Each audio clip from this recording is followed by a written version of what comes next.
Are you able to hear me? Yes, wonderful. Okay. Ramvijay Prabhu, you can say something so I know it's hearing to the computer. Yes, yes, we're able to hear you, Prabhu. Wonderful, wonderful. Tripati Mataji, thank you for joining. Ishwari Radha Mataji, Hari Bo. Lalita Vrajagopi Mataji, how are you? Wonderful. All right. So I think we'll start with the Mangalacharan prayers and hopefully, others will join and we can get started like that.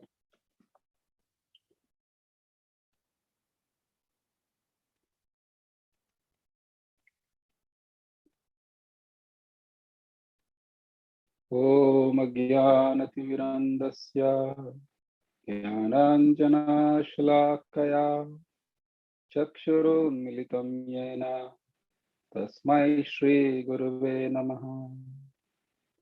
Shri Chaitanya Manobhishtam Stapitam Yena Bhutale Swayam Rupa Kadamahyam Dadati Swapadantikam Vandeham Shri Guroh Shri Yuta Padakamalam Shri Gurun Vaishnavanscha Shri Rupam Sagrajatam Sahagana Raghunathanvitam Tvam Sajivam Sadvaitam Savadhutam Parijana Sahitam Krishna Chaitanya Devam Shri Radha Krishna Padan Sahagana Lalita Shri Vishakhanvitamscha He Krishna Karuna Sindho Deenabandho Jagatpate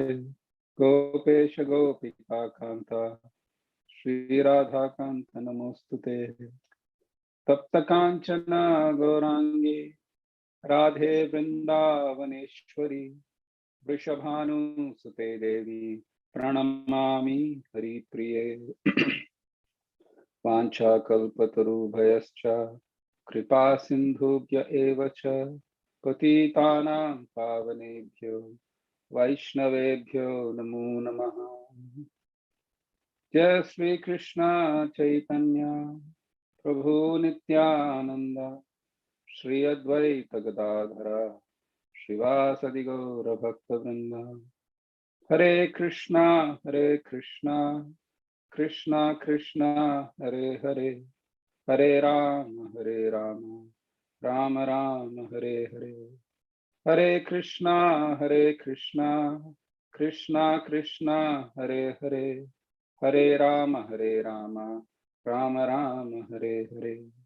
Hare Krishna Krishna Krishna Hare Hare Hare Rama Rama Rama Hare Hare. Matsamo nasti papatma aparati cha kaschana parihare lajjami kim bruve purushottama.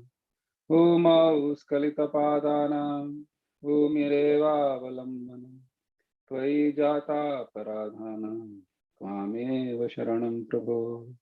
Govinda vallabhe radhe prarthaye tvamaham sada tvadiyam iti janatu govindo mam tvaya saha. Radha Radhita Radhesha Radhika Prana Vallabha Radha Ramana Vandetvam Radhika Prema Mujita.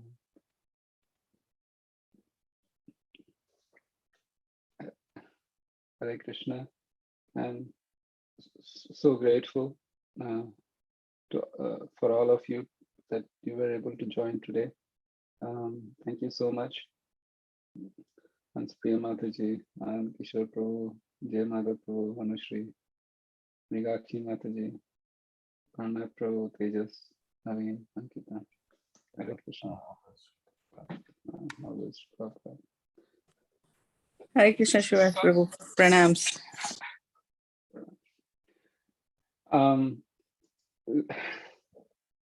So I would like to get permission for sharing, if that's okay with you. I have the transcript with me, and I can start using that.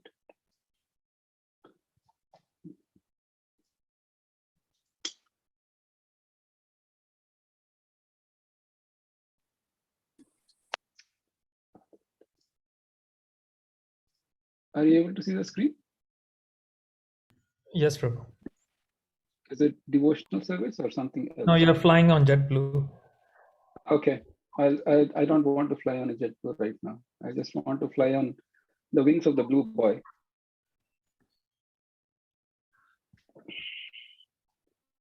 Okay. So where is this? This should be in some other thing.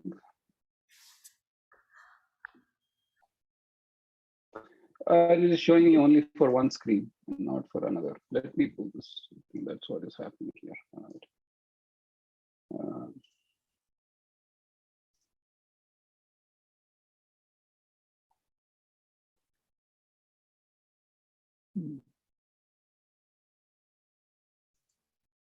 Preview chapter 12. Okay. Let's do this. How about now? Yes, Prabhu. Devotional service. Okay, good. It's always good here to hear the word of the Blue Boy rather than worry about anything else. So in the 11th chapter of Bhagavad Gita, last time when we read, Krishna was very emphatic in saying that only through the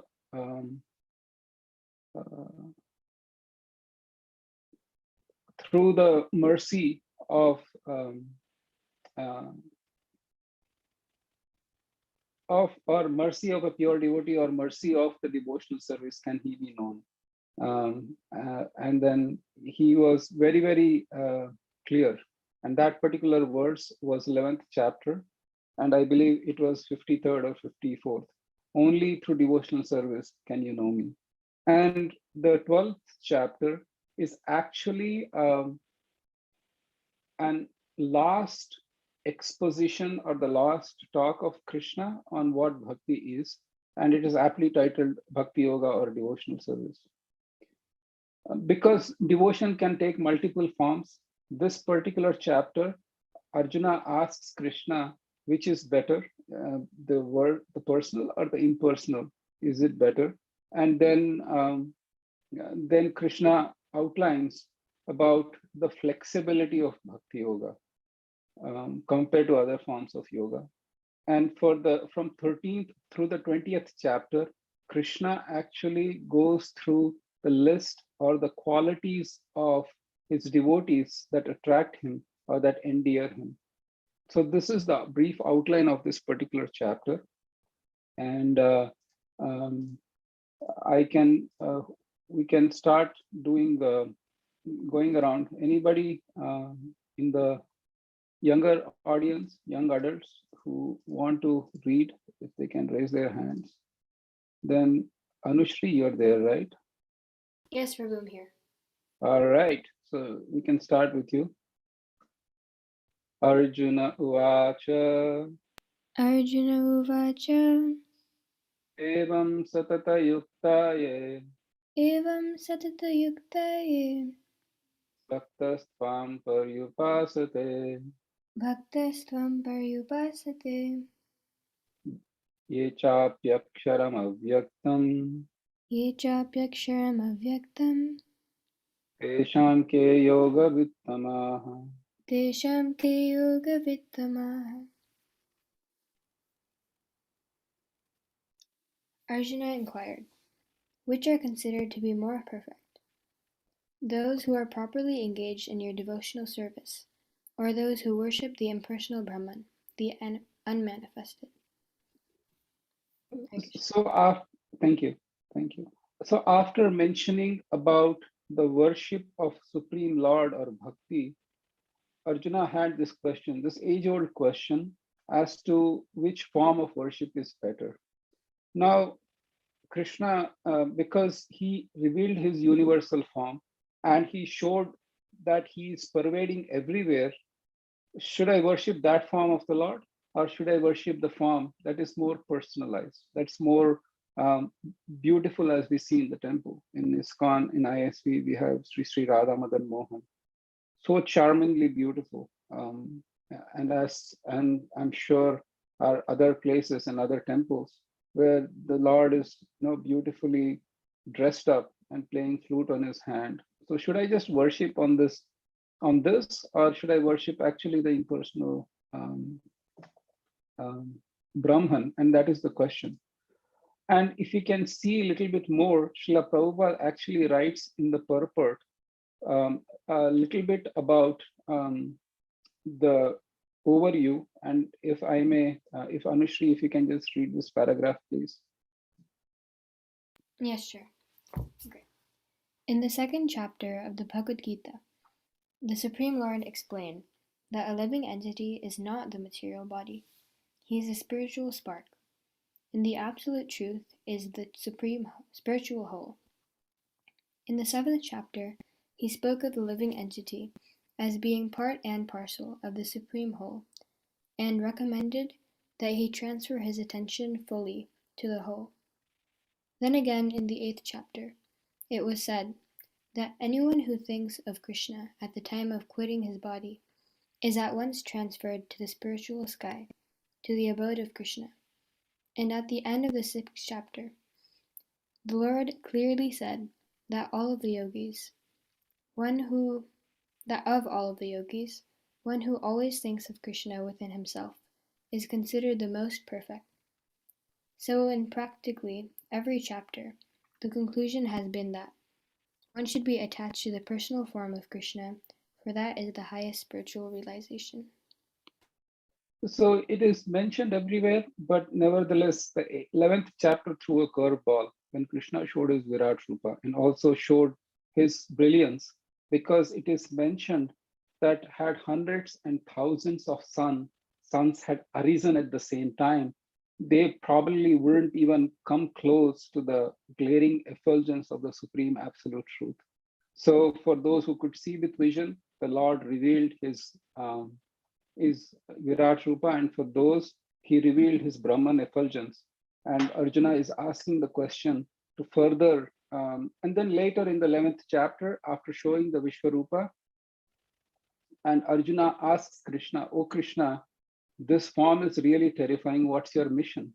And Krishna says, "Time I am, the destroyer of everything." And Arjuna is flustered. He is little perturbed by seeing this, horrific form of Krishna. And he says, "My Lord, please show me your four-handed form." And then after showing him the four-handed form, Arjuna showed him the two-handed. And Arjuna asked Krishna to show him the two-handed form. And Krishna shows him the two-handed form. And then Arjuna is pacified. And therefore this question again comes. So,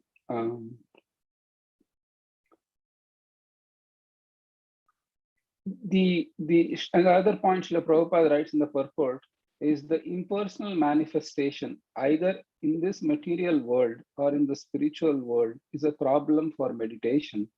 Because why?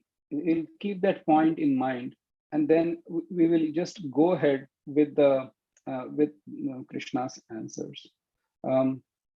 So Pranath Prabhu, or can you? We have Tejas. Tejas, can you please see the chat messages and call for the devotees who want to read? Okay, Prabhu, I can do that. Thank you. And do we have any other young adults who want to read before we can go ahead? Yeah, Gayatri said that she wants to read. All right.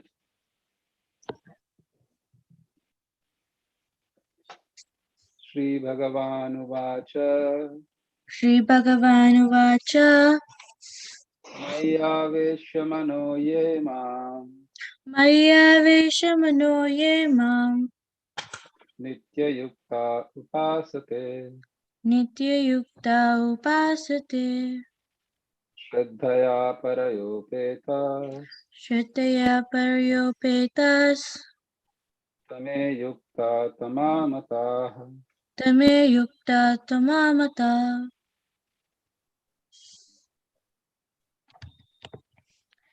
The Supreme Personality of Godhead said, "Those who fix their minds on my personal form and are always engaged in worshipping me with great and transcendental faith are considered by me to be the most perfect." Thank you.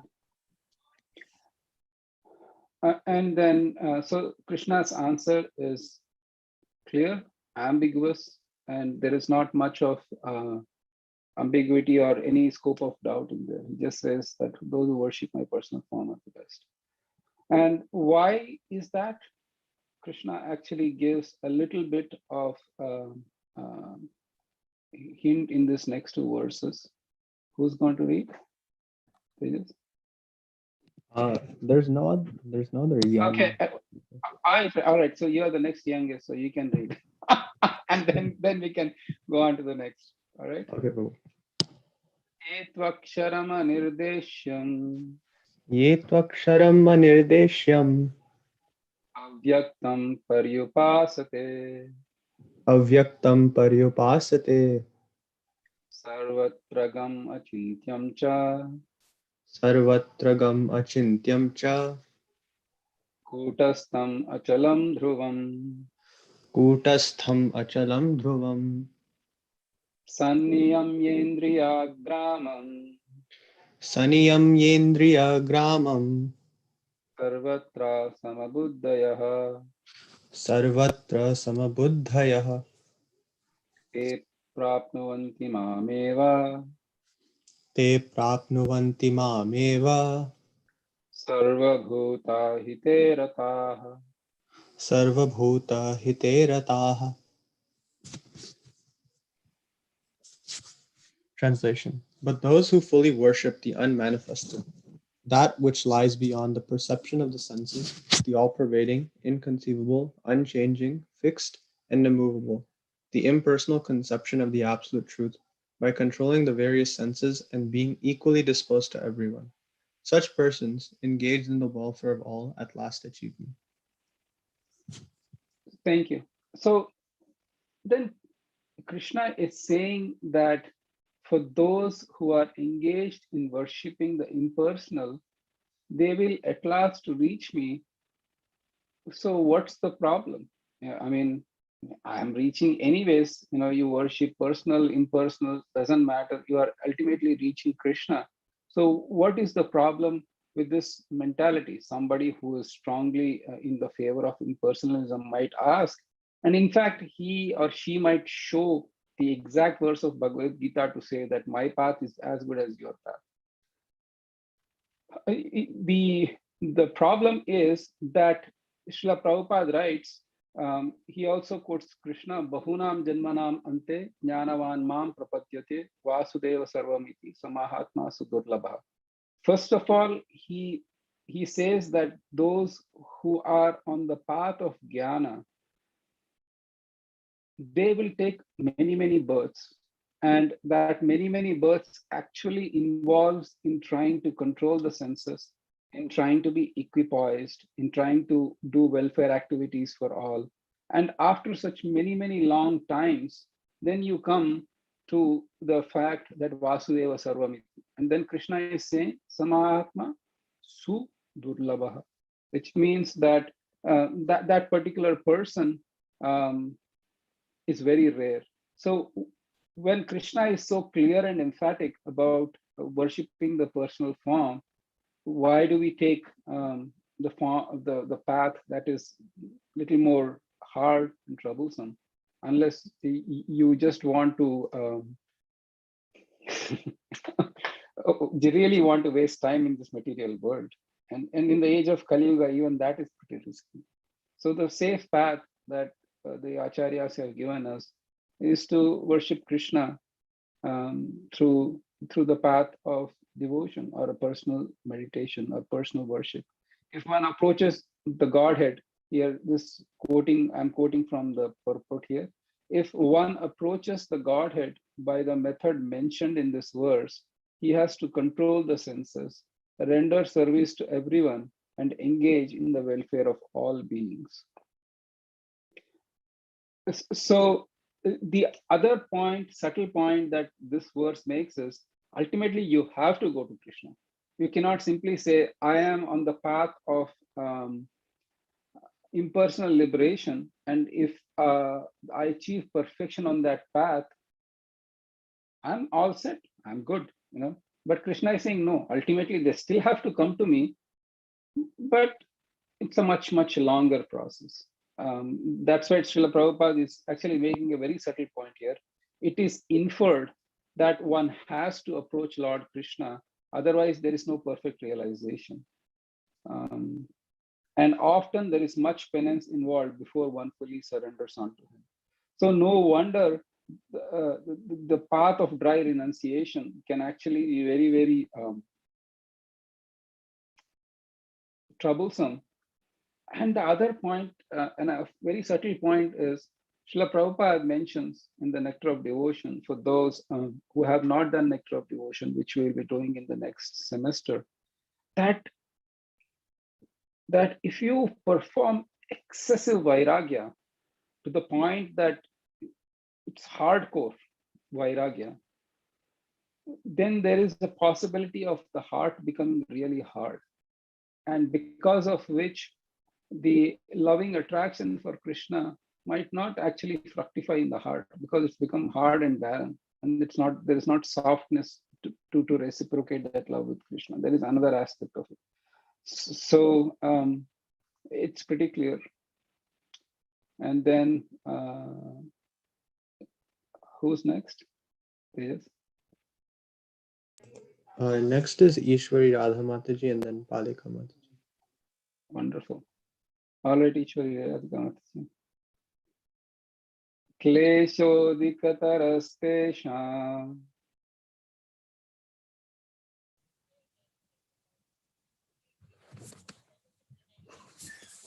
Hare Krishna. Ishwari, Hare Krishna. Ishwari You can hear me? Radha. Okay. Yes, I can hear you. Kleshodikatarasteşam. Now I cannot hear you.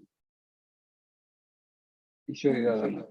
Yes, now I can hear you. My thing is a little low. Yes, I don't know. Okay. Can you repeat after me, Mate? First Sure. line. Kleshodikatarasteşam.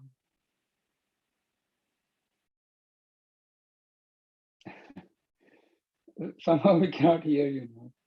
Asakta chetasam. Avyakta sakta chetasam. Avyaktasakta chetasam. Avyakta hi gatir dukkham.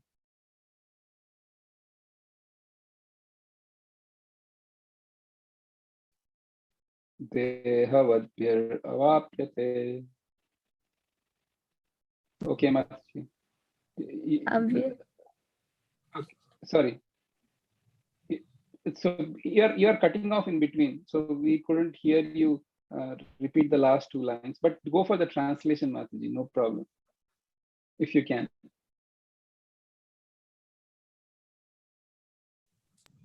Shall I read the translation? Yes. Okay. For those attached to the unmanifested,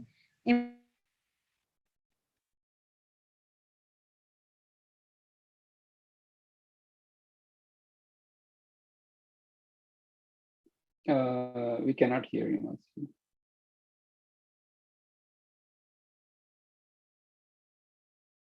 Okay, we will assume that you read the translation. I'll just read the translation again and then we can get started.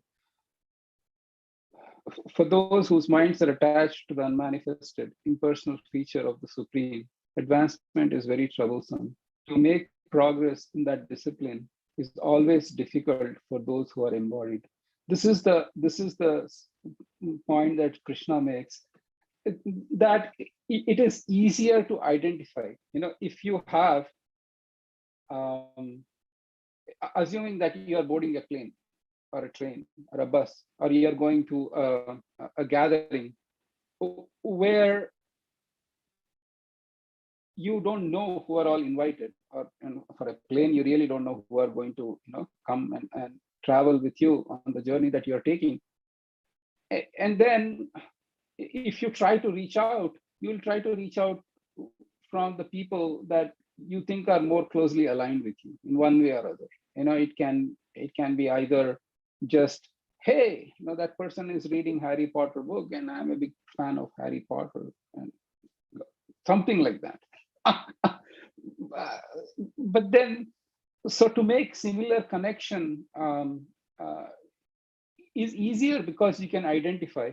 And for making progress on the impersonal path, I am an embodied being, and to make connection with somebody who is infinite, supreme, and spread everywhere, that seems a little hard, because I am, it is, you have to move beyond my own bodily conception. I have to think or come to the realization that I am spiritual, and then Brahman is spiritual, and that way I can meditate upon that.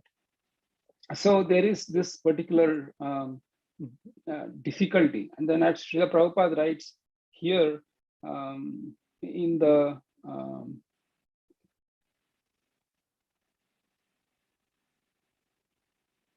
purport, he says the individual soul is embodied since time immemorial.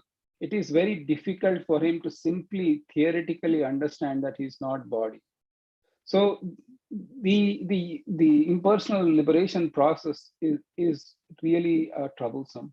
And as we do our Bhakti Sastri and as Gaudiya Vaishnavas, this tenet is the core of our philosophy, that God is a person and he can be achieved through loving service.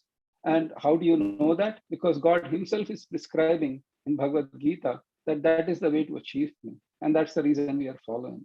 So if we read Prabhupada's books and if we do the Bhakti Shastri, then our intelligence will be strong and we can face the onslaughts of philosophical challenges or sometimes even deviations, sometimes within our own communities that where we are, there can be always, philosophical variations or sometimes deviations. But if we are grounded in reading Srila Prabhupada's books, then our mind will say, yes, no, that is incorrect, what you are saying. We are able to discriminate. We are able to, not on the basis of superiority or trying to put down others, but based on the Shastra, then we are able to kind of convince others or convince your own selves that that particular course of action is not prescribed in the scriptures. And then this is one other aspect here. Srila Prabhupada writes in the purport, worship of the deity in the temple is saguna worship, but the Lord is represented by material qualities. But the form of the Lord, though represented by material qualities, such as stone, wood, oil, or paint, is not actually material. That is the absolute nature of the Supreme Lord. In the impersonal conception of advancement, there is always this strong discrimination. Oh, this is matter, reject it. This is spirit, accept it. And this sort of discrimination fails to look for the fact that matter can be spirit and spirit can be matter by mercy of God. Let me explain. And as the matter can be spirit, is that the beautiful forms of the Lord you see in the temple, though it is made of marble or stone or brass, sometimes even paintings, photographs, they take on an absolute spiritual nature. And spirit converting to matter is the living entities or the jivas who have been conditioned by this matter since time immemorial, to the point that the modern science actually has said, we are just lump of matter. We are just a bunch of atoms floating around in the universe. So you can see how the illusory energy makes you think that spirit can be matter. And so the Archavigraha is mentioned here. And this is nice from the practical perspective in the temple. So the other aspect of the impersonal relationship Prabhupada writes is this. But for those who are following the impersonal way to spiritual realization, the path is difficult. They have to understand the unmanifested representation of the Supreme through such Vedic literatures as Upanishads and they have to learn the language, understand the non-perceptual feelings, and realize these processes. Srila Prabhupada's words itself are going our head, let alone trying doing that. But here, the thing is, Upanishads actually describe Krishna in the impersonal aspect. When Krishna says Tanejati, Tannaijati, Tadbure, Tadvantike, Tadantarasya Sarvasya, Tadu Sarvasya Bahyataha, where he says that the Lord is near, he is far. All those things actually depict the impersonal nature of Krishna. So you have to really strongly get into Upanishads. And then you have to forget my own bodily feelings and my own bodily shapes and forms, because they're all illusory. And God is also having no form. So I have to connect to the God on that level. But by mercy of Sri Chaitanya Mahaprabhu, actually, we are blissfully engaged in serving Krishna in his personal form. And we are not too worried, have I become formless or not? It's an easy path. Then a quiz question. You can take a look in Bhagavatam. No rush or no problem. And it says a similar passage appears in Bhagavatam. It is stated that if one ultimately has to surrender to the Supreme Personality of Godhead, this surrendering process is called Bhakti, but instead takes trouble to understand what is Brahman and what is not, and spends his whole life in that way. The result is simply troublesome. So for those who are into mantras, into shlokas, you might want to tell me in the chat which is the verse from Srimad Bhagavatam that is being referred to here. There could be multiple verses and there could be multiple answers, but you can just type it in the chat if you want to look it up. All right.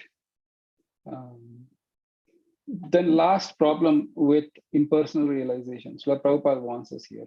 If one wants to ignore this devotional service, there is a danger of turning into atheism.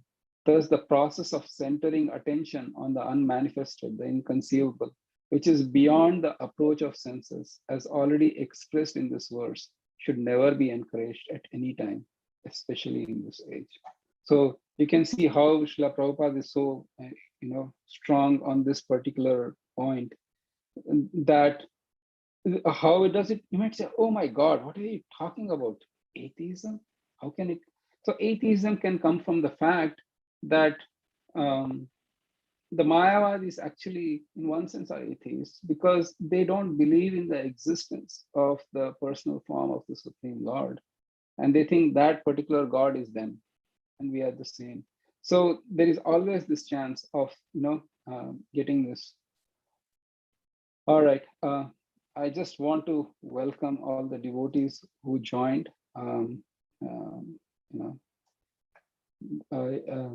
Shyam Bhakta Prabhu, Atulya Harinam Prabhu, Priyanka Mataji, Amit Prabhu, Anish Harival. Thank you so much for joining. At this point, we can take some Harival. We can take some questions, comments, or any concerns. I mean, if you want to use hard objects to hit me, sure, but your own computer screens will be at risk. I'm fine as of now. But any questions, any comments thus far? Haribol, I'm Pradeep. Quick question. Yes, Pradeep. So, if we are not supposed to focus on controlling the senses, right? So, why we say don't drink coffee or alcohol or any such thing? So, because that is also like controlling the senses. So, Pradeep, we never said we should not control the senses. That is not the idea. The idea here is that we follow the rules of Bhakti Yoga to attain Krishna. And if you could hold that thought, we'll come to that point in few short verses, we'll come to that point. But Krishna himself says that if you really want to achieve devotion unto me, then you have to follow certain rules and regulations. And as part of the rules and regulations, we exert the control of our senses. And that exert of control of senses happens only because we need to follow the rules. I'll give a simple example. We are recommended to eat prasadam, food which is offered first to Krishna.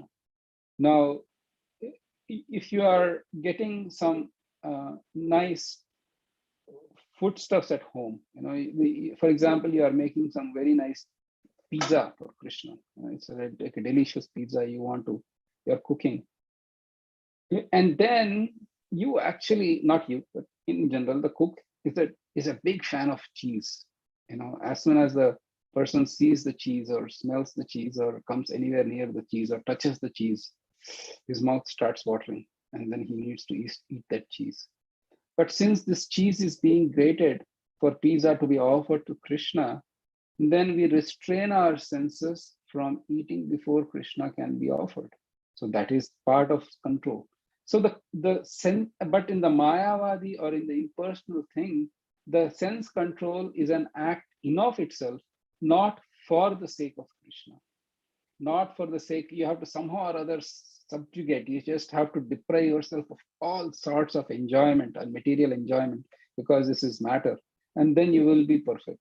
So it is more of like a hardcore sense control versus having a sense control for a purpose that happens here. And why do we not take alcohol? The thing is, in Bhagavad Gita, we learn that Bhakti Yoga is performed best on the mode of goodness, when one is situated on the mode of goodness. And it is very difficult or rather impossible to perform Bhakti Yoga when one is in the mode of ignorance.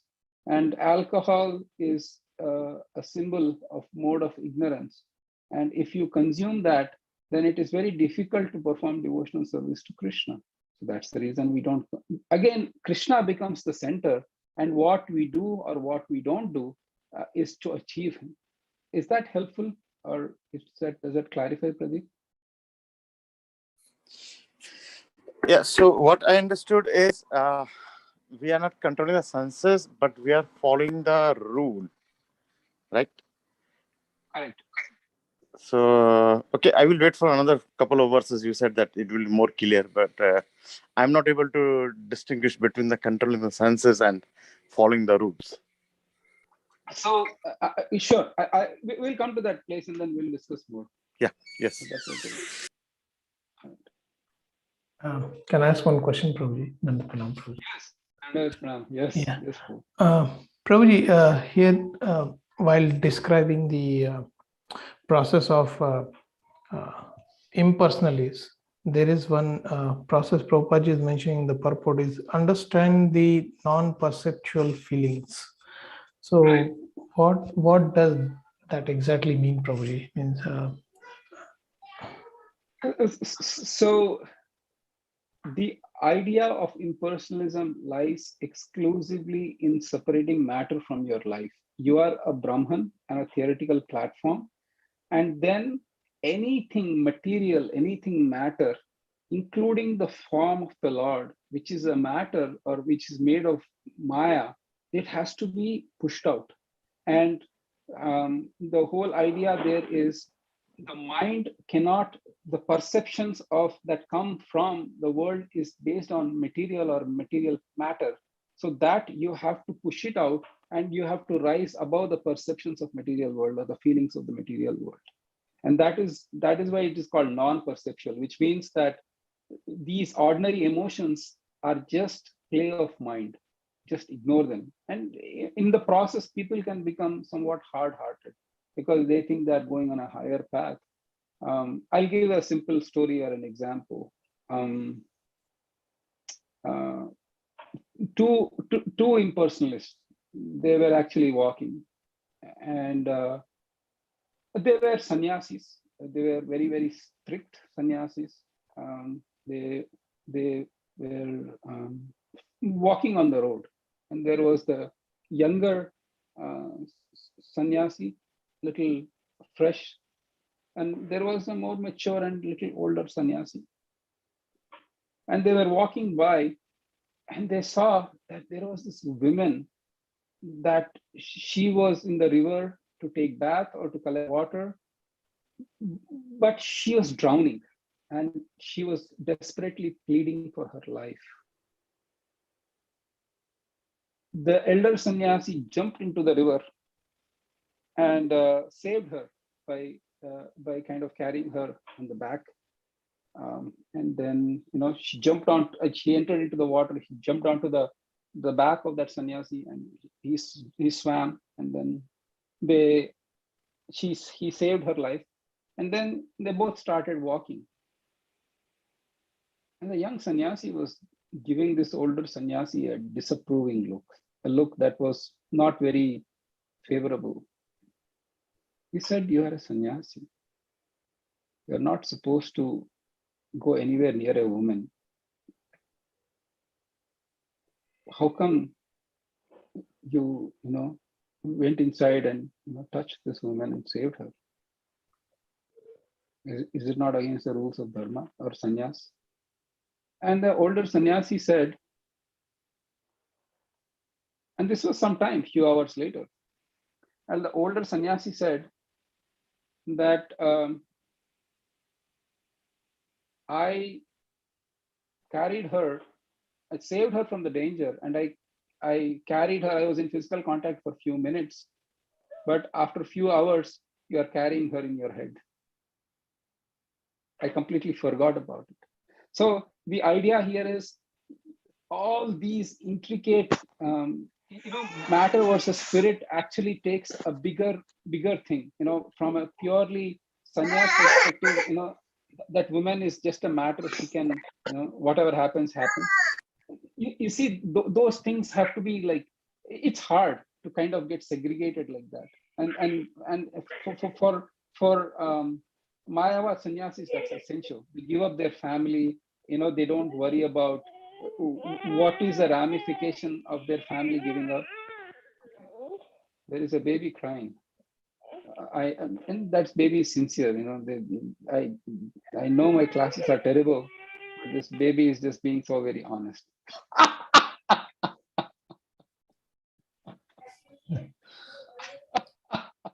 No, so that is non-perceptual feelings that are, what we think of offering a nice laddu to Krishna for a materialist, for impersonalist. My God, you're such a sense gratifier. You are not able to control your senses. But Mahaprabhu actually took that Mahaprasadam, and there are passages and chapters in Chaitanya Charitamrita describing the glories of Krishna Prasadam. So what is matter for impersonal? That's a very, how do you say, it's the perception of matter should be very different. It should be non-perception of matter, which means push them away. So that is where the impersonalists have to do all that stuff. I can't think of it. Sorry. I would have run away from spirituality had I to do that. Thank you. Sorry, Krishna. Is that okay? Yes, Ravidi. Because I'll say, Sachinandana Prabhu, you are into spiritual life. You have to give up your family. You have to give up everything. But they are dependent on me. Oh, this is all Maya. It's all matter. You are Brahman. You are spirit. Just go and live in the forest. That's just nonsense. I can't do that. So not nonsense, but it's very hard. And then you go to forest, the purification will not happen because Bhakti Yoga, the way the Bhakti Yoga is so effective and immediately purifying, this will take a long time to cleanse the material contamination. Is that okay, bro? Yes, Prabhu. So, Prabhu, just one little follow. So the devotional service, the perception that we get in devotional service, how is it different from the impersonalist one?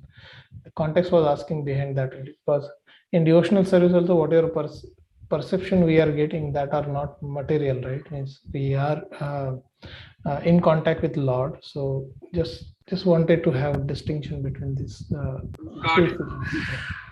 Yes, bro. So I'll share the screen here. That's the reason why I said.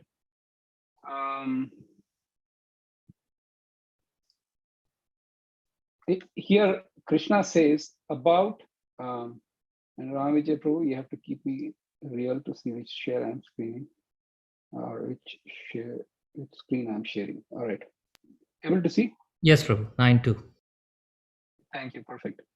So here Krishna is extolling the glories of devotional service, and he says, Rajavidya Rajaguhyam Pavitram Idamuttamam Pratyaksha Vagamam Dharmyam Susukam Kartum Avyayam. And then he says that Pratyaksha, by direct experience. And it is, he says, this knowledge is the king of education, the most secret of all secrets. It is the purest knowledge because it gives, Sachinandan Hari Prabhu, what does it give? Direct perception and perception of the self by self by exactly. So he is assuring that that devotional service is something which is easily perceived. Otherwise, you cannot, if devotional service or Krishna Bhakti is just a hoax, it's a fraud. It is just like any other phenomena. For example, in 60s and 70s and 80s, for those who are old enough to remember, the bell-bottom pants were a big vogue. Yes or yes? I know because I belong to that age. You can see in movies, it's like a huge, everybody was having like, in India, especially growing up, I could see the heroes, the male heroes wearing these bell-bottom pants. And they were so big in the bottom, you never knew they were wearing pants or lungis, but or dhotis. That was the kind of thing. If it was just a hoax, if Krishna consciousness is merely just a fad or a feeling that comes and goes, and there's nothing concrete in there, you cannot be fooled. So many millions of people all over the world, from Lalita Mataji in Argentina to Malaysia to to Japan, nobody would be fooled unless it is deeply touching and you can perceive it. If it is all a hoax, nobody would come to Krishna Bhakti. It is just a mere fad that will just go away in time. And in fact, if nothing else, from the time Srila Prabhupada started, it's been growing and growing, and so many thousands and millions of people are coming. There must be something, and there must be something that I am experiencing, because it is not that somebody has put me in a trance. As soon as I come in the temple, somebody waves a magic wand, and then you are in the trance. And then till that trance is broken, you wake up. No, nothing is happening. You are able to come to the temple for the last 20, 30, 40 years on your own, which means there must be something, and it's directly perceived. Is that okay? Yes, Prabhu. Thank you very much. Thank you. Other questions, comments?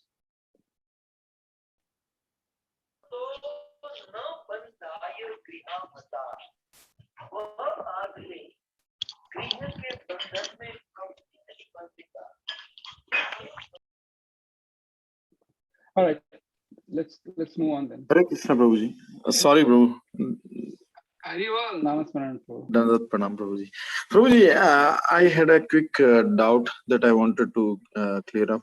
So that, like the sannyas, taking sannyas and, going like living family and all that. So that is still recommended after Vanaprastha, right, Prabhuji, as of now? Because like all the stories in the Bhagavatam, right, of various kings, like it shows that after like 50 you basically start detaching from the family. I think in Kali Yuga it might not be that much applicable, but then we are still reading Bhagavatam, right? Yeah. So the question, Nam Swaran Prabhu, I couldn't get it. Yeah, the question is that whatever is mentioned in Bhagavatam by the stories of like Prithu Maharaj and King Malay Dwaja and all those like King Puranjana story, right? Then comes the example of Malay Dwaja, and in all stories it is mentioned that after certain age, king basically leaves everything and they go to the forest and they do devotional service. They start they stop eventually stop eating, and then they basically goes into samadhi, or basically gives up the body in the lotus feet of the Lord, right? So that is, I think, Prabhuji, not applicable in this age, right, Prabhuji? Yes, and that's why Brahma, he prays that stay in your place. When Sri Chaitanya Mahaprabhu was touring South India, and he came into Kurma Kshetra, where he met the Kurma Brahman. And after staying for his house for some time, Mahaprabhu started off on his journey to south.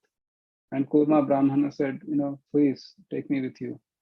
These waves of material miseries that afflict me in this family life are too much to bear. And I just want to give up my family life. And Mahaprabhu mentioned that, if you ever have some affection for me, then you should never talk like that. Stay in your place. And so, there is that famous verse from Srimad Bhagavatam amongst the Brahma's prayers, right? Jnane prayasam udapasya namanta eva jivanti shanmukharidam bhavadiyavartham sthane stita shrutigatam tanavan manobhir ye prayaso jita jitopyasita istilokyam.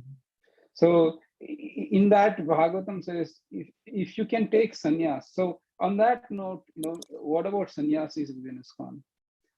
For one reason or other, they have taken sannyas.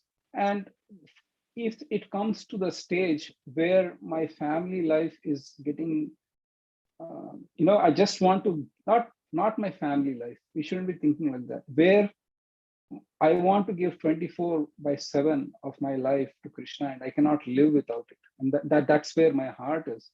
And I want to do good to others without having family obligations. That sannyas is always there. But by and large, there have been exemplary grihastas as well. And it's not necessary for one to achieve success only if one takes sannyas. Let me put it that way. If that is the case, everybody would be taking sannyas. But that is, Krishna has never mentioned that. He said, somehow or other, staying in your position, like all of you exalted souls in the class are doing, we are hearing the words of Krishna. We are chanting about Krishna. We are discussing the pastimes of Krishna. And that actually will evoke such a strong attraction for Krishna. And that is the most important thing, whether you take sannyas or whether you're a housewife or whether you are just serving in the temple, whatever be it. Yes, Prabhuji. Yeah. So that totally makes sense, Prabhuji. And one more thing, Prabhuji, I was wondering is that, say, even if we follow the Varnashram, right, Prabhuji?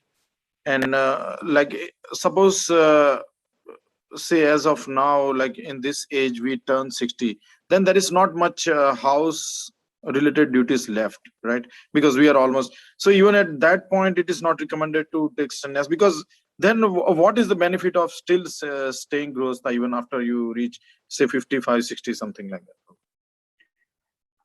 Namaskaram, Prabhu, if you have a desire to take sannyas, you should, because you can preach to the whole world. You, as in, like anybody who has such similar thoughts, you should take sannyas for sure. If you have, if the family members are taken care of, if the children are settled, then there is no reason to stay in the household life. But by and large, there are two aspects to grihastha life. One aspect is there is that security, comfort, and a guarantee of the facilities to maintain my body. And when you take sannyas, abruptly you have to overcome that everything. Not that I take sannyas and every day I come home. It's you never know. You just go. Sannyas is actually extremely painstaking. For what you see within ISKCON is not necessarily in the sense true dharma. Like you might be thinking that, oh, sannyasis get so much respect within ISKCON and they get to travel. While that is all good and great, but sannyas is a person who is completely fearless. If that person is abandoned in the middle of nowhere, and then he'll depend on Krishna. And if you have that kind of conviction that Krishna will never abandon me, even if I'm dropped in the middle of forest and he can provide me something, then you should take sannyas. Otherwise, how will I be maintained? Where will my food come from? My vitamins is a problem. I only like Nike shoes. Then don't take sannyas. Thank you, Prabhuji. Yeah, I had this question since a long time, and today I thought it was appropriate time to ask. So thank you very much, Prabhuji. And I'm not qualified, Prabhu. I'm just asking. Also, there's another thing. No, the other thing. Even in Grihastha life, we can be like sannyasis in terms of minimizing our needs, which the devotees should do. You know that mental, right? If I can do with this much, why do I need such big or luxurious things? And that itself is a sannyas mentality. And nobody is stopping anybody, man, women, Mataji, Prabhu. Nobody is being barred from having that mentality, even though one might not have done that. Yes, Prabhuji. That's perfectly up to the point. Yeah. Thank you, Prabhuji. Thank you. Other questions or comments? Hare Krishna, Prabhuji, and Pranam. Hare Krishna. Prabhu, I had one question about this verse. That how do Mayavadis and impersonalists interpret or understand this verse, because it seems like it's directly contradicting their path. Can you elaborate? So Srila Prabhupada actually often quotes one of India's first president, who was also a scholar, and he wrote books on Bhagavad Gita, where the idea here is that God, when he is speaking as a person, it is a very temporary form, but internally he is referring to Brahman. So and then that I of God means that you should worship the Murti of God to start with, because how the Mayavadis worship is, they do all sorts of deity worship, don't get me wrong. So they say that initial beginning path to this process is that you have to do panchakopasana, which means 5 types of worship: Durga, Shiva, Vishnu, Ganesh, I forget 5th one. So worship 5 kind of deities. And you can put Krishna, whatever, it's your call. Because they are all having forms, they are all material forms. But to enter into the Brahman, you have to go through material forms. So they will say, do it like that. Krishna is not talking about himself, but his worship is just worshipping. They twist it like that. I haven't attended too many Mayavadi courses to exactly, God forbid I should never do it, but that's my broad understanding of how they kind of twist it to suit their needs. Makes sense, Prabhu. Makes sense. Thank you, Prabhu. Thank you. And because God is saying it's very easy to do this deity, because that's another charge. As Bhakti Sastri students, we should be ready to say, you guys what are you doing? Are you doing any asanas? Are you seriously doing any Upanishad and Vedic studies? Are you performing severe tapasya? Nothing. So basically, you see us, we are doing so much of severe tapasya. And the idea there will be that we have to tell them that that is something which, that's why they will say, we'll do what we'll do as a beginning stage, because Krishna is saying it's much easier to do the deity worship. So I'll do that. But the harder part comes later. And they are mentally prepared to do that. And that's how their answer will be.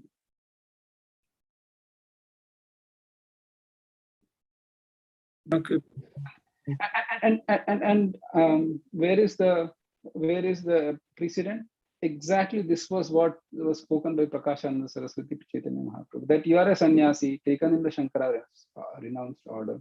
Why are you becoming such an emotional person, dancing and chanting with this ordinary common people? Instead, you should reject them and you should come and sit with us and study Vedanta. You're not doing all these Vedanta studies and Vedic studies.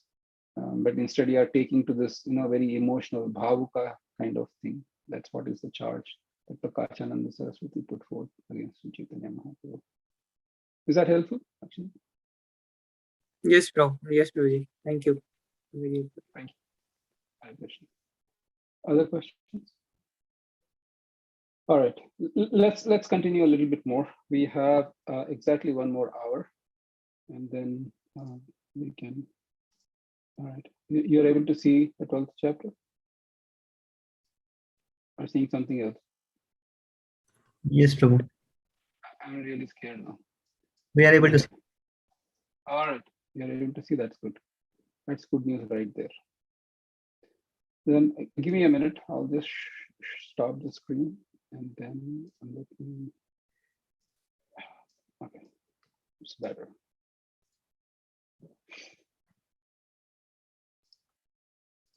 Okay.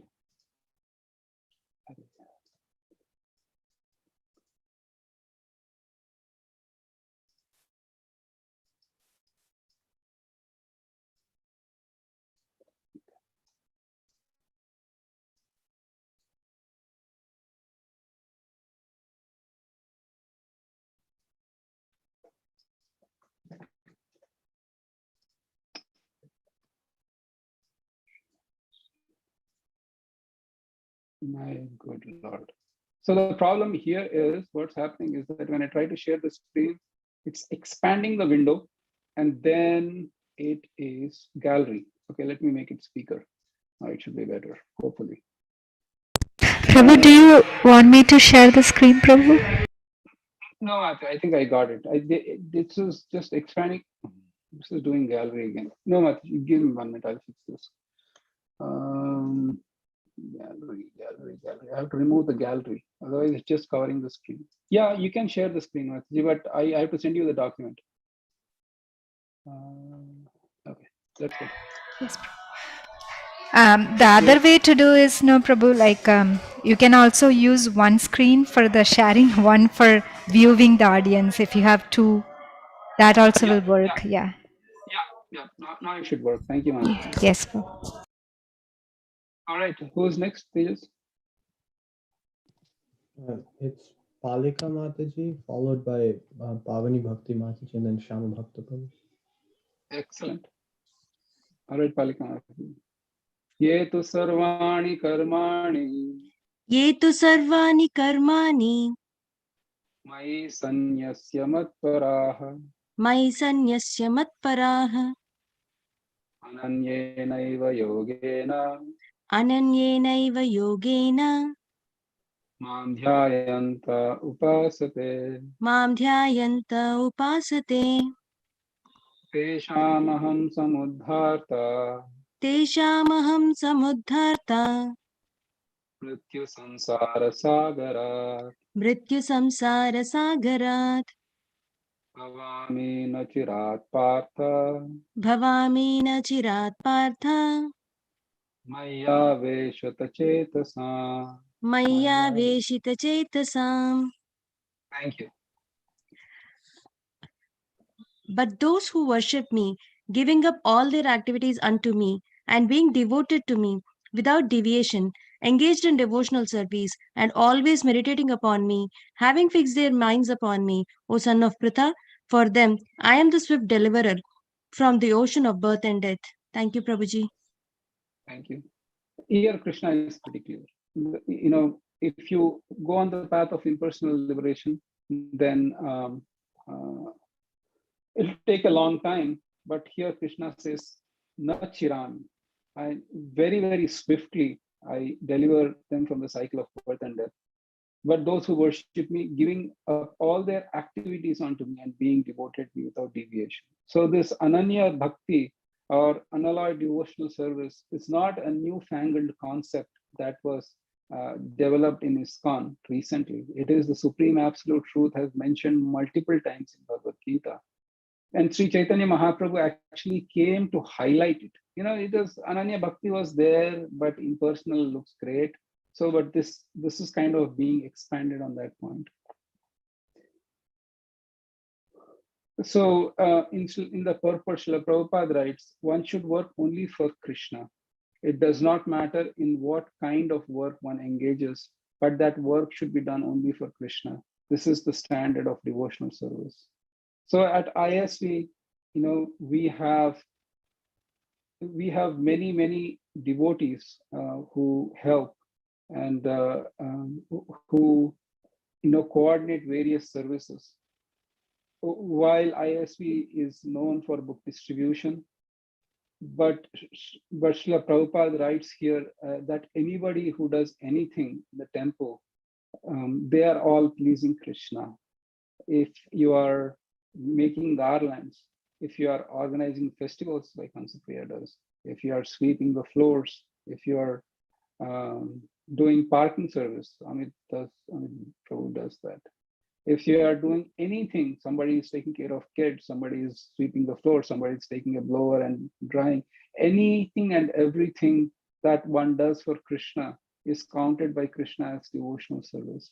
And so whatever service that you are doing for Krishna, please keep doing and he will be pleased. And ultimately that is the standard, or that is the success of our devotional service.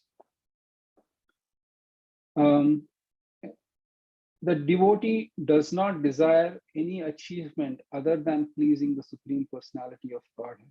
His life's mission is to please Krishna, and he can sacrifice everything for Krishna's satisfaction, as Arjuna did in the battlefield of Kurukshetra. The process is simple. One can devote himself in his occupation.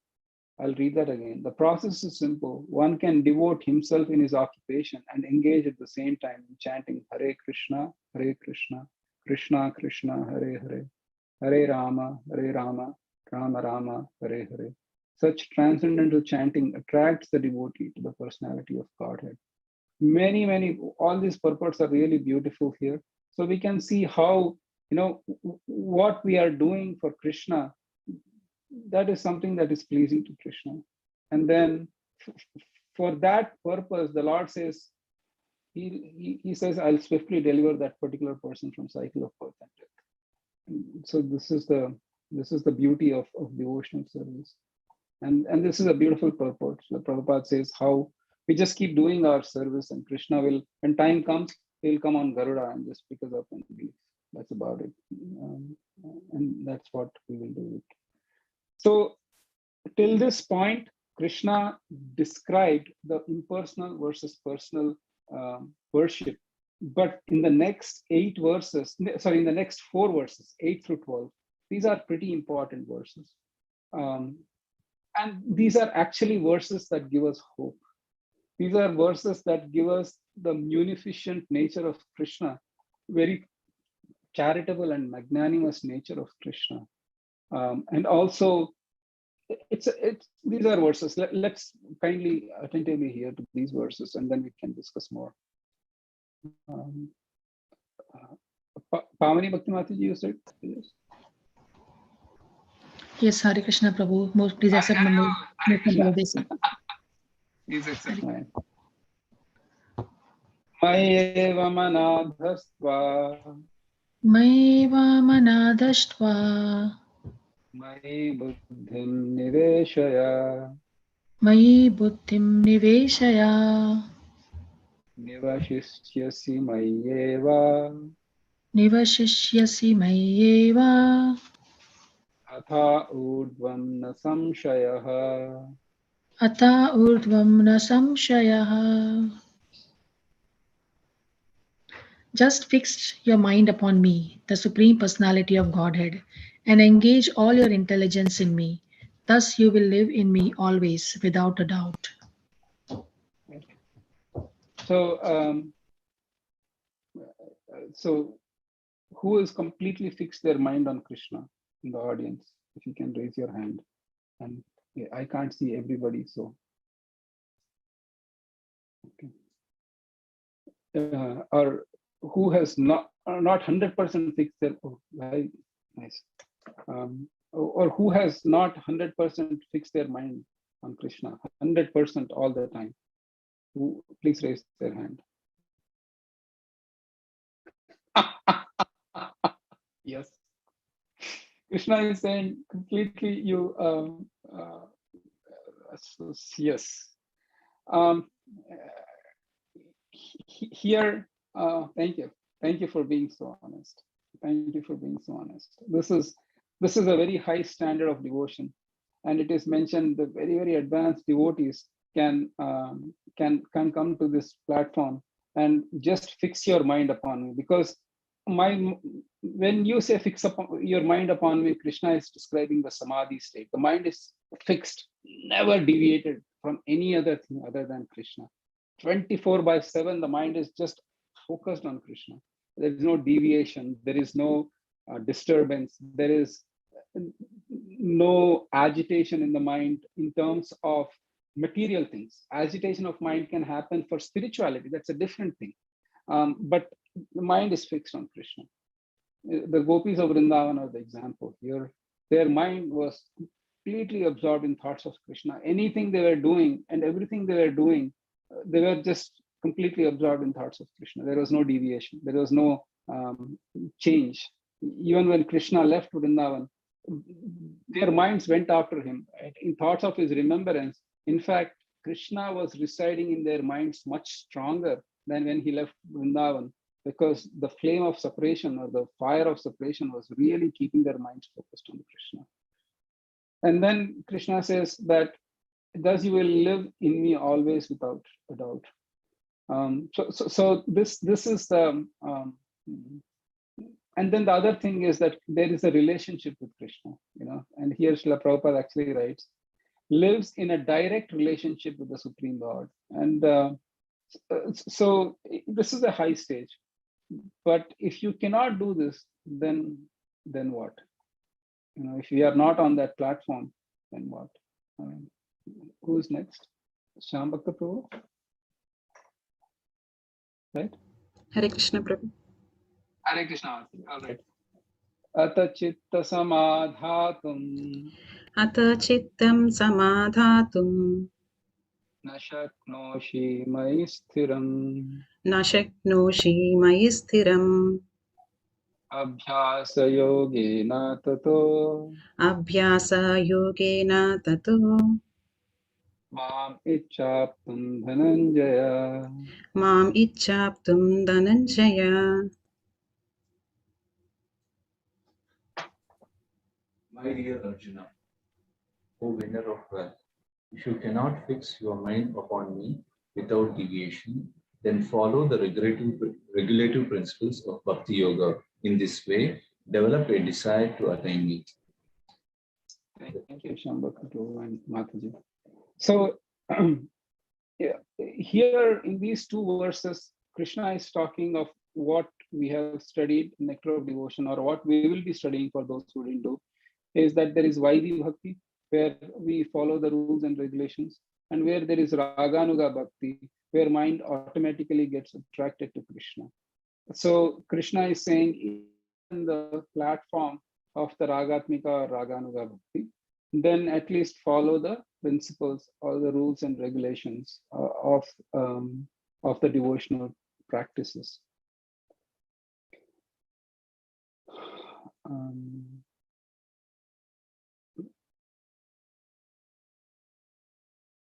This is a beautiful purport. Srila Prabhupada writes about how the material life means service based on some motive, but in spiritual life, it is purely for achieving love for Krishna. So, and then to follow the regulative principles, we can concoct our own regulative principles. And then, okay, I need to follow the regulations of devotional service. All right. So I will chant 16 rounds of Hare Krishna Mahamantra every year. And then, I can't make up my rules. At that point of time, we submit to the rules and regulations as we follow from the spiritual master. And, more often than not in ISKCON and in other places as well, the age of Kali is strong. And even with the best of intentions, sometimes the purification might not happen that well, and I cannot perfectly follow every rule and regulation. At least I can personally say from my friend, because sometimes you are traveling or something like that, and I have to change some rules and regulations here and there, and one may not perfectly be able to follow. Then what? Then Krishna is saying the next verse about, even if you can't follow the rules and regulations, then who's next? So next is Timur Prabhu, then Ankita Mataji, then Ambarish. Perfect, thank you. And then after that will be Avanish. Because young adults, they didn't get a chance, so I just wanted to throw Avanish somewhere in between. Is that okay, Avanish? Yeah, sure, Prabhuji. All right.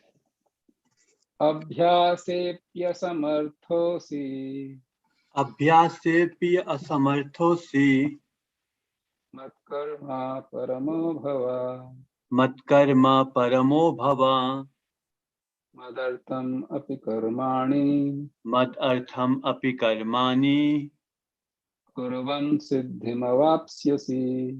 kurvan siddhim avapsyasi. Translation: If you cannot practice the regulations of Bhakti Yoga, then just try to work for me, because by working for me, you will come to the perfect stage. Thank you. Thank you.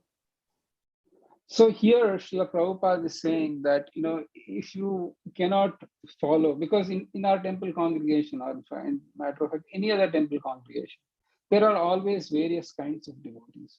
There are devotees who are not initiated, who might not have faith, but they like to come to the temple, do some service, give some donation. They could be, shop owners, grocery shop owners who would just like to help the temple, maybe during Janmashtami. There can be many, many people, and Krishna is actually including everybody in the Bhakti Yoga. And even here he's saying, no, I cannot follow all these rules and regulations. They are too much.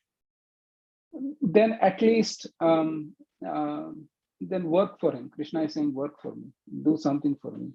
Some people can give donation, some people can go to the temple and do some service, or help the temple devotees. Maybe somebody wants to teach in the temple, or may have some sort of good skill, math teaching skill, or whatever. So we can use that in service of Krishna. But it is voluntary. Here Krishna is saying this is a question of voluntary. What if I cannot work for Krishna? Just see how liberal Krishna is. When he says, perform devotional service unto me, he is actually not saying, oh, you cannot think of me always, then you are a total loser. You are useless. No, so merciful. He's saying, no, if you can't do that, then do this. Then I cannot follow the rules. There are too much rules and regulations. But work for me. At least work for me.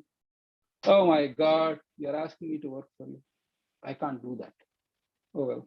Next, what does Krishna say if you can't do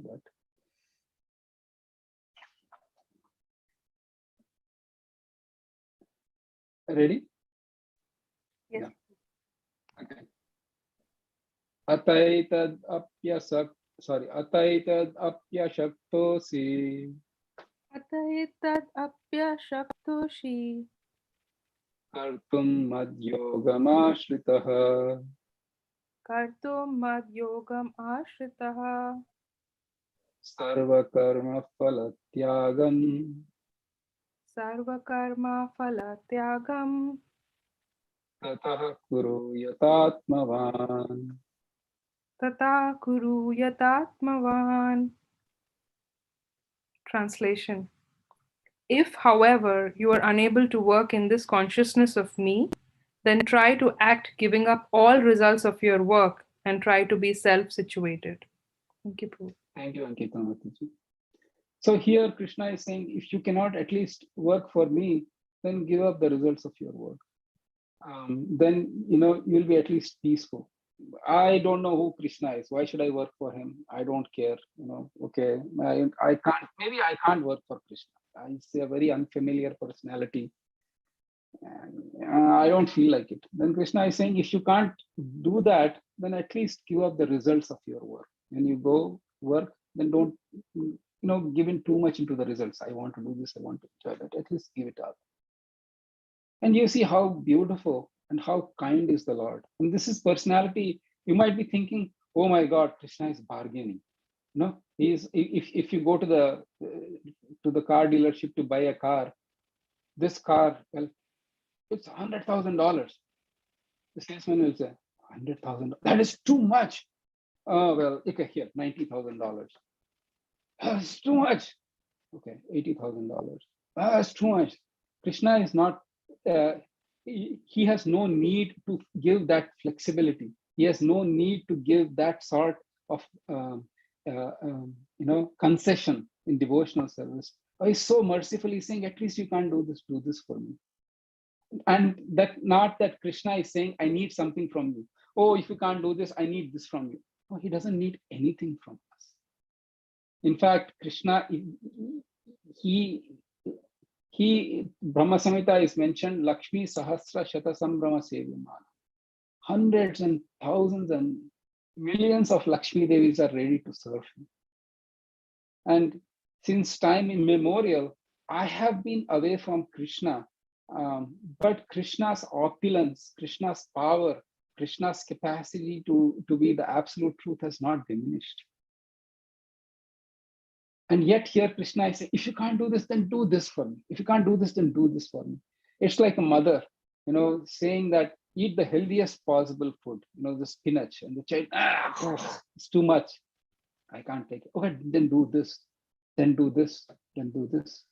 And that is Krishna's nature here. And that's why Bhakti Yoga is so flexible, is so encompassing. It's not that rigid that, if you don't follow the rules and regulations, you're out.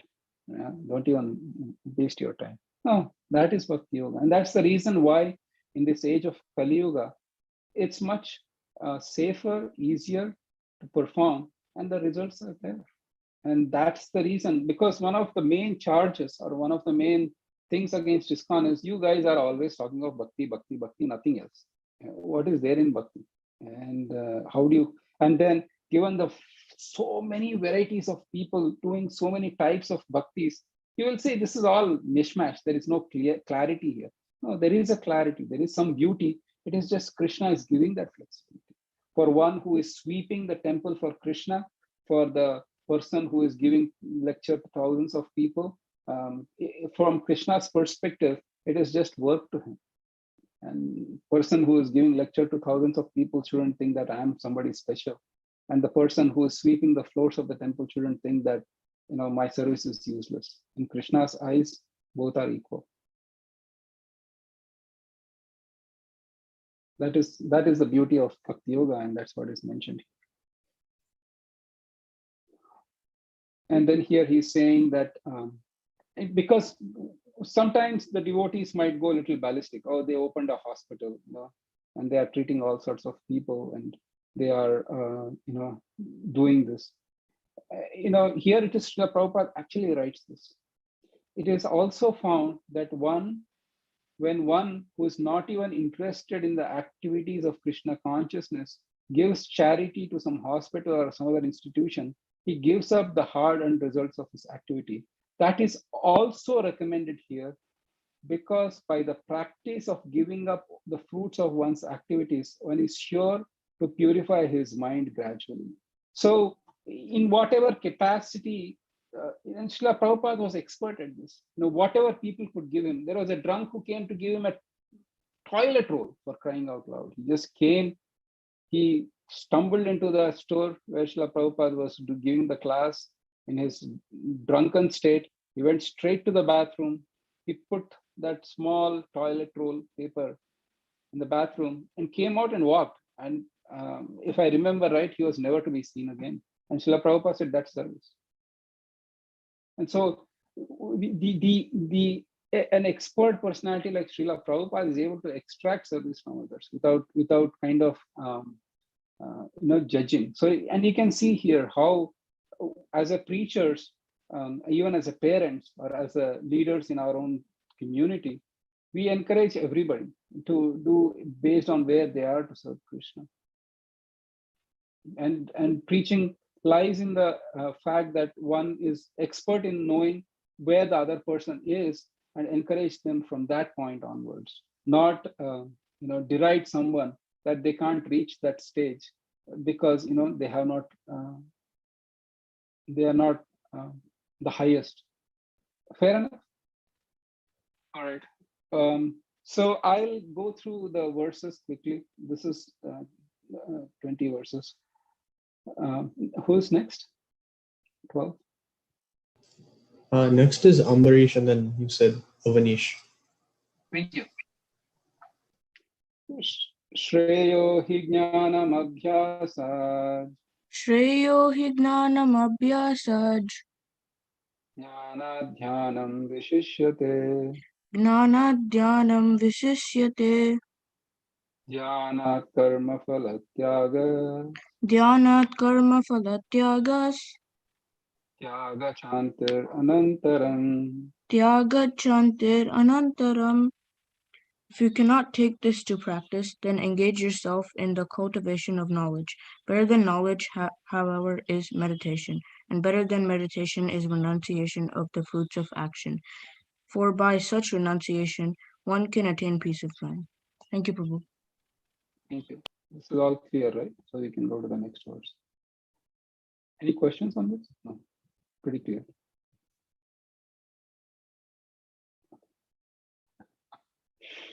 We'll come back to this point. We'll come back. All right. Anish. So this ends the concessions or the ways and means Krishna gives for the various stages of devotees who are situated in different stations of life on how they can serve. The verses 13 through 20, Krishna talks about the nature or the qualities of his devotees that are very dear to him. And please carefully note these, because we all want to become dear to Krishna. And by either having those qualities or cultivating those qualities, one can become really dear to the Supreme Personality of Godhead. Pavanish, you there? Yes, Prabhuji. Adveshta sarva bhutanam. Adveshta sarva bhutanam. Maitra karuna evacha. Maitra karuna evacha. Nirmamo nirahankaraha. Nirmamo nirahankaraha. Samadukha sukakshami. Samadukha sukhakshami. Santushta satatam yogi. Santushta satatam yogi. Yatatma drida nischayaha. Yatatma drida nischayaha. Mayarpita mano buddhir. Mayarpita mano buddhir. Yo mad bhakta same priyaha. Yo mad bhakta same priyaha. Translation. One who is not envious, but is a kind friend to all living entities, who does not think himself a proprietor and is free from false ego, who is equal in both happiness and distress, who is tolerant, always satisfied, self-controlled, and engaged in devotional service with determination, his mind and intelligence fixed on me. Such a devotee of mine is very dear to me. Thank you, Prabhuji. Hare Krishna. Hare Krishna. Thank you. So this is really nice. If you, on a very practical level, which we all can adopt in our own lives, the purports have some really beautiful points, and then you can we can go about thinking on these. For example, whenever a devotee is in distress or has fallen into difficulty, he thinks or she thinks that it is the Lord's mercy upon him or her. He or she thinks, thanks to my past misdeeds, I should suffer far, far greater than I'm suffering now. So it's by the mercy of the Supreme Lord that I'm not getting all the punishment I'm due. I'm just getting a little by the mercy of the Supreme Personality of Godhead. So when we have or when we adopt or cultivate this kind of attitude, nothing will actually disturb us. Nothing will it'll take time. I'm not saying it will happen immediately, nor should one not evaluate the situation. For example, if you are seen as a person who can be exploited, the material world might exploit you. So this verse doesn't mean that you should be exploited, but by rather, if you didn't do anything to create some sort of disturbing situation, you didn't go pick a fight with anybody, but by some or the other you're being harassed and you're being put in a very distressful condition, then one should take that as a mercy of the Lord. Not that we go for the interview and then for a software engineering position in Silicon Valley, and if you say no, oh, how much pay are you expecting? $10 a month is good. That is not. That's just exploitation. You should be careful on that front. But it's important that this is more of an internal meditation, and externally it can manifest in multiple ways. But the internal mood should always be that. Right. Really, really practical purpose. Very, very practical. Text 15. Who's next? So next is Priyanka Mataji, then Mrigakshi Vishnupriya Mataji, and Ishwari Radha Mataji. She said her internet's fine again. Okay, we'll that's fine. We will see if we can get somebody else as well. Sure. Yasmano dvijate loko. Yasmano dvijate loko. Lokano dvijate chayah. Lokano dvijate chayah. Harsha marsha bhayodvegair. Harsha marsha bhayodvegair. Mukto yasa cha me priyah. Mukto yah sacha me priyah. Translation: He by whom no one is put into difficulty and who is not disturbed by anyone, who is equipoised in happiness and distress, fear and anxiety, is very dear to me. Thank you.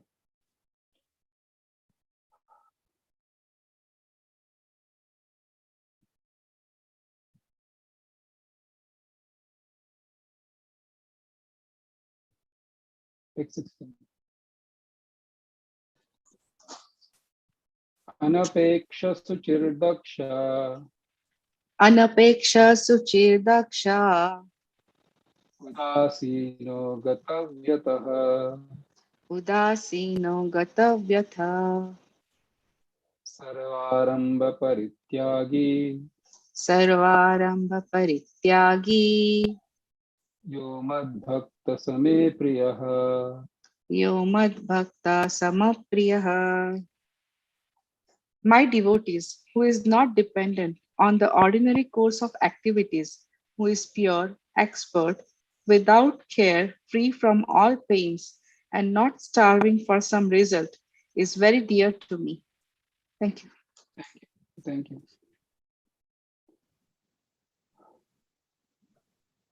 So free from all pains can be like misleading, because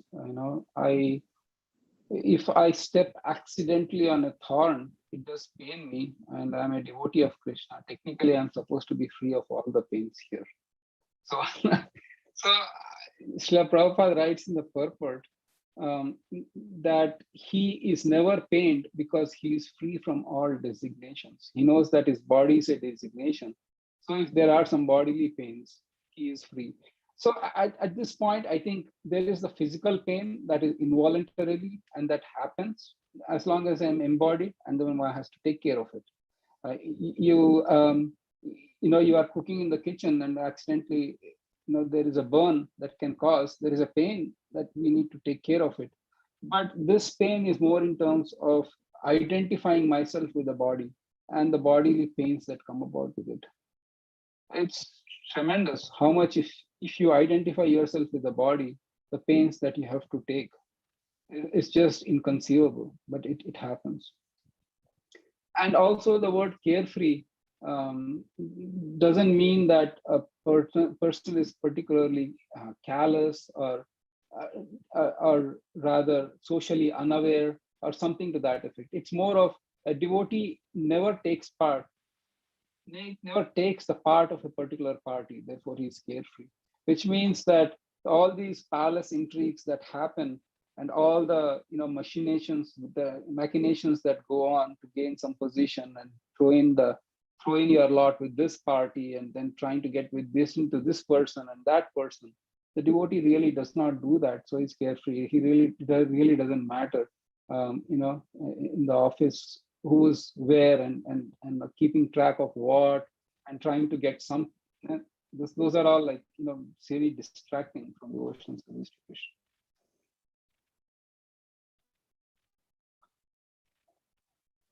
All right.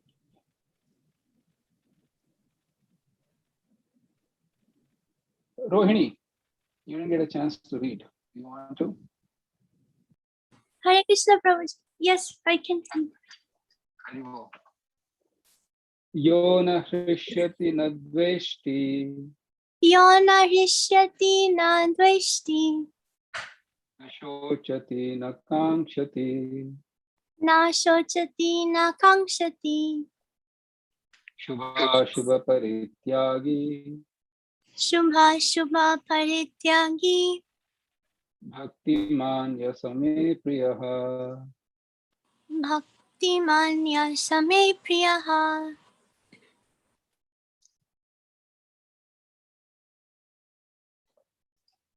Translation. One who neither rejoices nor grieves, who neither laments nor desires, and who renounces both auspicious and inauspicious things. Such a devotee is very dear to me. Thank you, Prabhu. Thank you. And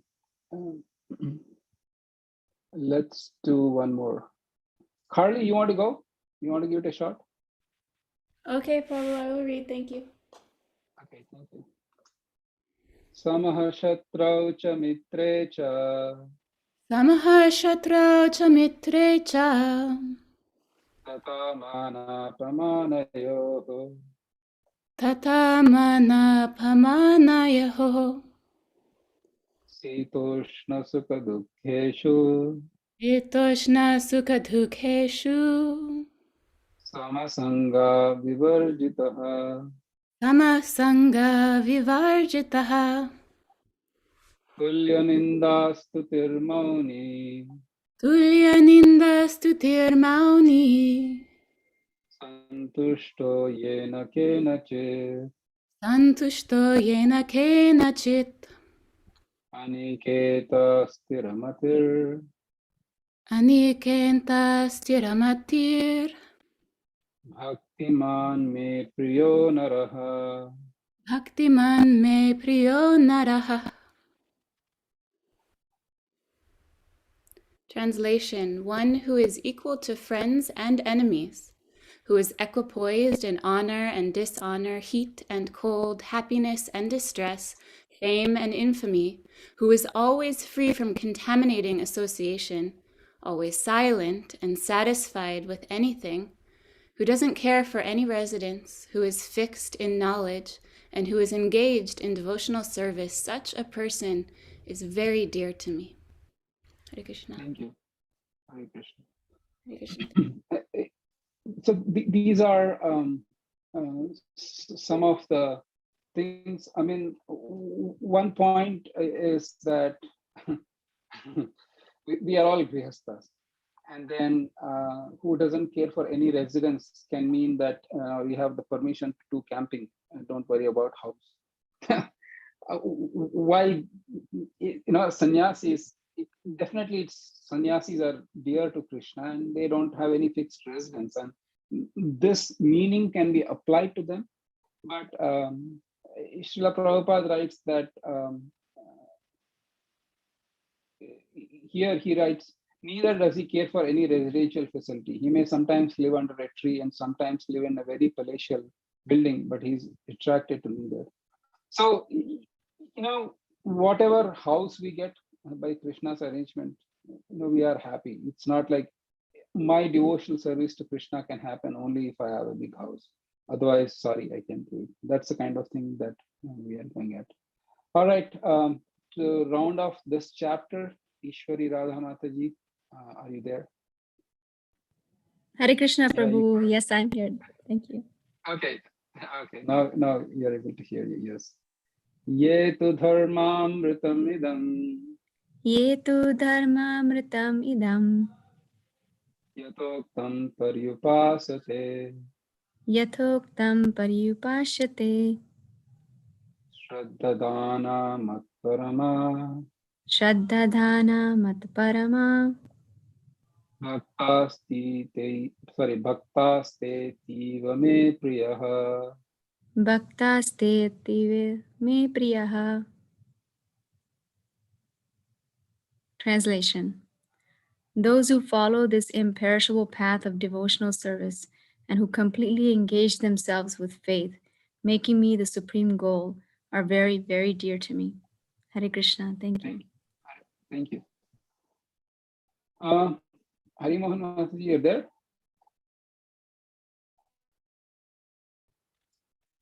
Okay. All right. So, all right, Mate. So, you are able to read, right? Can you? You're good? Yes. Okay. So maybe you can do, whatever is highlighted, Mate. Okay. In this chapter, from verse 2 to the end, from my Veshya Mano Ye Mam, fixing the mind on me, through Yetu Dharmamritam Idam, this religion of eternal engagement, the Supreme Lord has explained the process of transcendental service for approaching Him. Such processes are very dear to the Lord, and He accepts the person engaged in them. The question of who is better, one who is engaged in the path of impersonal Brahman, or one who is engaged in the personal service of the Supreme Personality of Godhead, was raised by Arjun, and the Lord replied to him so explicitly that there is no doubt that devotional service to the Personality of Godhead is the best of all processes of spiritual realization. In other words, in this chapter it is decided that through good association one develops attachment for pure devotional service and thereby accepts a bona fide spiritual master from him begins to hear and chant and observe the regulated principles of devotional service with faith, attachment, and devotion, and thus becomes engaged in the transcendental service of the Lord. This path is recommended in this chapter, therefore there is no doubt that devotional service is the only absolute path for self-realization for the attainment of the Supreme Personality of Godhead. Should I read ahead? Yes, please. Okay. The impersonal conception of the Supreme Absolute Truth, as described in this chapter, is recommended only up to the time one surrenders himself for self-realization. In other words, as long as one does not have the chance to associate with a pure devotee, the impersonal conception may be beneficial. In the impersonal conception of the Absolute Truth, one works without fruitive results, meditates, and cultivates knowledge to understand spirit and matter. This is necessary as long as one is not in the association of a pure devotee. Fortunately, if one develops directly a desire to engage in Krishna consciousness in pure devotional service, he does not need to undergo step-by-step improvements in spiritual realization. Devotional service, as described in the middle 6 chapters of Bhagavad Gita, is more congenial. One needs not bother about materials to keep body and soul together because by the grace of the Lord, everything is carried out automatically. This ends the Bhakti Bank to the 12th chapter of the Srimad. Yeah, go ahead, completely. Thank you. So the middle 6 chapters, thank you, Mati. So the middle 6 chapters of Bhagavad Gita talk about bhakti or devotional service. And from the next class onwards, the 13th chapter onwards, it is more of the path of Jnana Yoga. And or the last 6 chapters constitute Jnana Yoga. So somebody had raised the hand.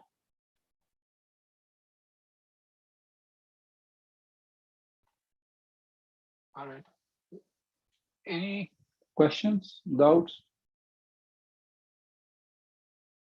comments? Hare Krishna Prabhuji, Dandavat Pranam Prabhuji. Prabhuji, this verse 15, I did not understand when you explained about carefree, Prabhuji. Can you please repeat it for me? Sure, Mati. So Mati, I didn't get your name. I couldn't see when you were unmuted, I couldn't see you. So. Prabhuji, I'm Chaya from Philadelphia, Prabhuji. Dandavat Pranam Prabhuji. Hare Krishna, Chaya Mati. Dandavat Pranam, Jai Shri Prabhupada. Thank you, Prabhuji. So in the 15th chapter, not 15th, but 16th, carefree, correct, thank you, without cares. So the word here is called udasina, is free from all cares. And Srila Prabhupada actually writes this for the definition of carefree. He says that a devotee never takes the part of a particular party, and therefore he is carefree. And one of the things in spiritual life, or the advancement in spiritual life,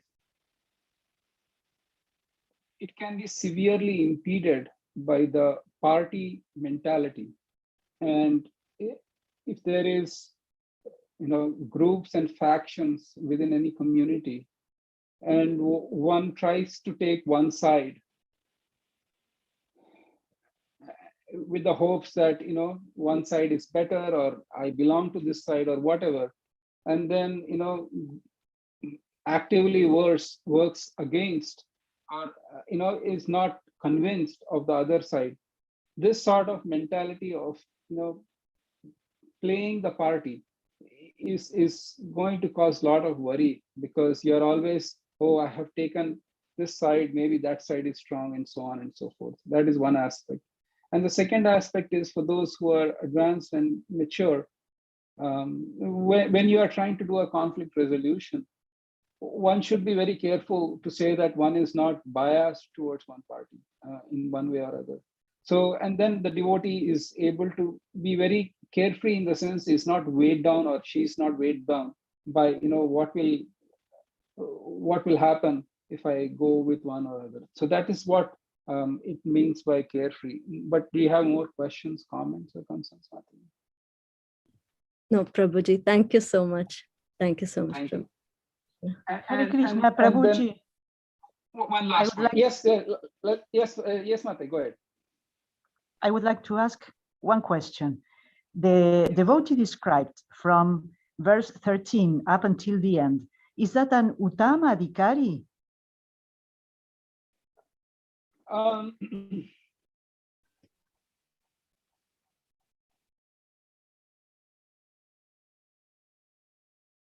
Yes. Yes, Uttama, and to an extent Madhyama. Because when, for example, the reason I say is Shubha Shubha Parityagi, one who renounces both auspicious and inauspicious things. This is an interesting phrase. Well, I know what it means to renounce inauspicious things, but what does it mean to renounce auspicious things? This is the symbol, or this is the symptom of a Madhyama, because that Madhyama Adhikari is fixed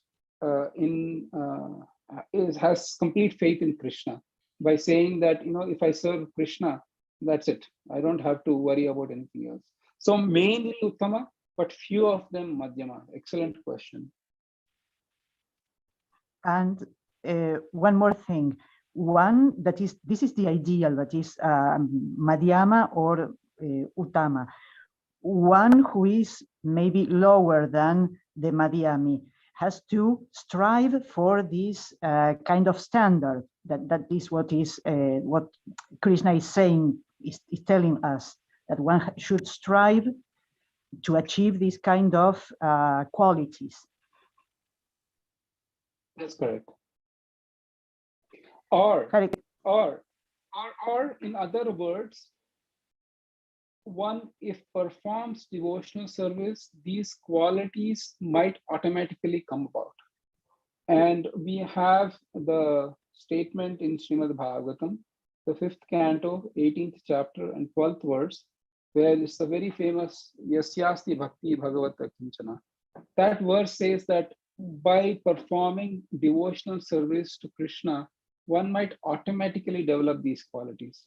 So in the sadhana stage, there is my own effort, and then there is Krishna's grace.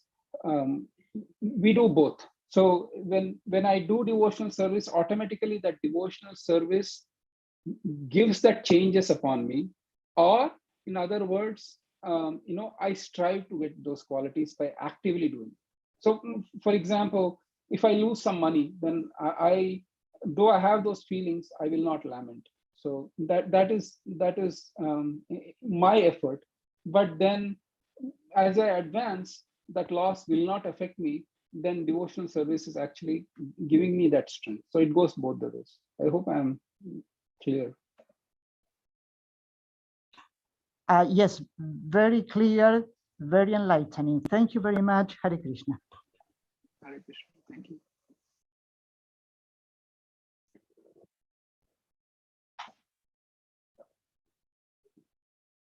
More questions? All right. Oh, Hare Krishna, Prabhu. Prabhu, just going off of this question, I was actually interested. So, can you kind of give an example of renouncing something auspicious? I'm just kind of a little still unclear on that. Sure.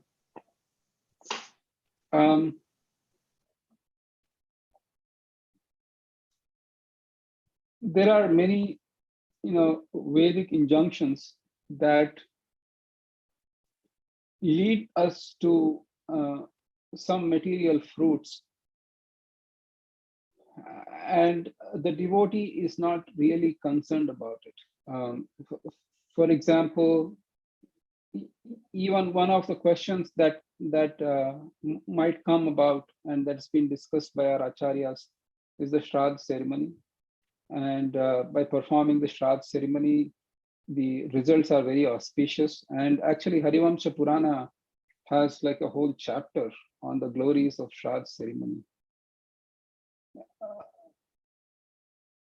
It's auspicious because when I die, then my progeny and my successive generations will kind of do something for me.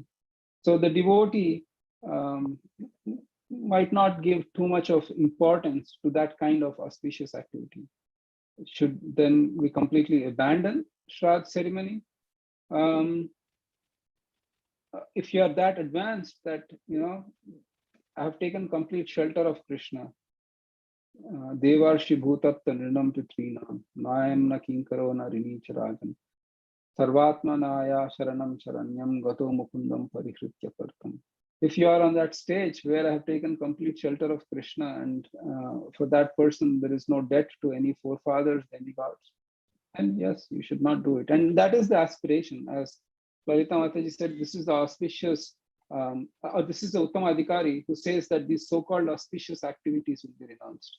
In fact, in the Bhagavad Gita purport, Srila Prabhupada quotes Yamunacharya, where he says, okay, all the deities, Sandhya Vandana, all the deities, all the demigods, please forgive me. I cannot worship you because I have since started tasting the fresher and fresher mellows of serving Rajendra Kumar. I just can't think of doing it for you. So please forgive me. And he says, I cannot do Sandhya Vandana, I can't do demigod worship, which will lead me to auspicious, so-called auspicious results in this material. Is that okay, Akshay? Yes, sir. Thank you. Very cool.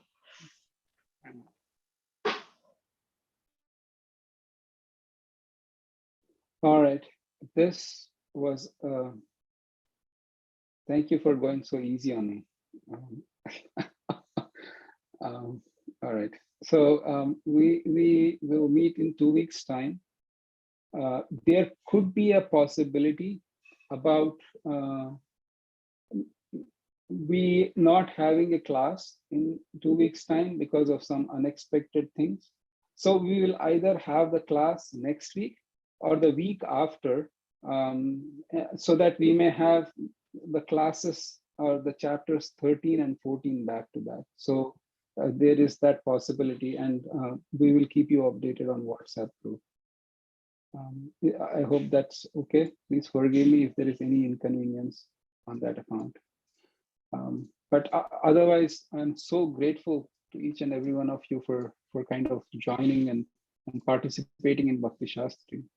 This is, I mean, we are just reading Prabhupada's books and we are strengthening our own intelligence to know what Bhakti is and to know what not bhakti is, what is impersonal, what is not impersonal, with the abounding theories, both philosophical, material, spiritual, everything coming together.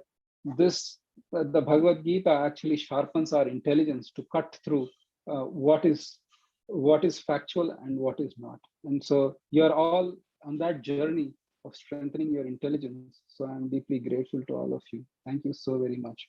The reason I said you let me off is if you meditate on verse number 12, then you will get many questions. Then we can discuss if in the next week, if there is time. All right, I'll see you all in 2 weeks time or 3 weeks time. And I'm so grateful to each and every one of you. Vancha kalpa tarubhayasya kripa sindhu patitanam pavanebhyo vaishnavebhyo namo namah. Hare Krishna. Hare Krishna. Thank you, Hare Prabhuji. Hare Krishna. Hare Krishna.